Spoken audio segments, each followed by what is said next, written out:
I was listening to a song. It's an old song, old by people's definition of old. It's called "Let Go and Let God." I think the artist is Dwayne Woods. Dwayne Woods. Y'all can quote me if I'm wrong, or y'all can inform me if I'm wrong.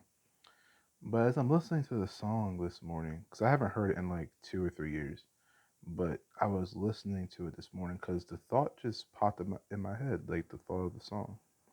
So I'm sitting here listening to the song, and the song is about letting things go, like things that you're worried about, things that you're anxious about, things that you're allowing to dissuade you, and things that you're not letting go because you're worried about the future.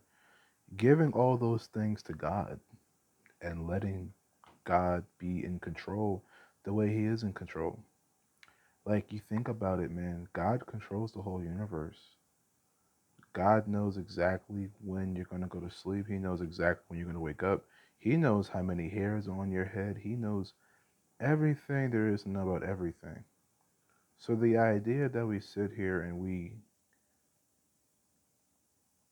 get worried, that we sit here and we get anxious about what the future might bring, it's, if we're being honest, it's pointless.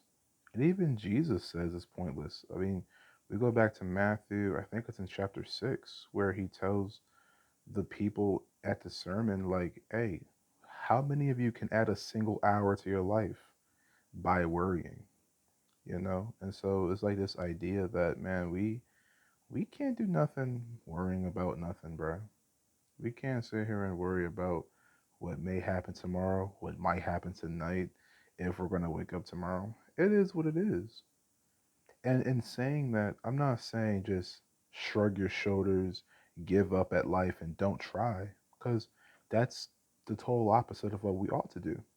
We ought to strive for our best. We ought to strive to do the best that we can in whatever circumstances God allows us to have. And so, the idea of letting go and letting God, I think it's popularized because we seem to think like, okay, we're going to let things go and just let life do what life does. And that's not the sentiment. The sentiment is do your best, strive for the best, go out and achieve the things that you feel like you need to achieve. But in doing that, understand that you can't control everything. All you can control is your efforts. All you can control is what you think, your responses, your efforts, and things of that nature. And so I can't be focused on somebody else's response when the only thing I'm in control of is my response. So that's the theme for today, man. That's what just popped in my mind. We gotta control the things we can control, which isn't a lot, but let's not focus on the things we can't control. All right, I'm gonna catch you on the next one.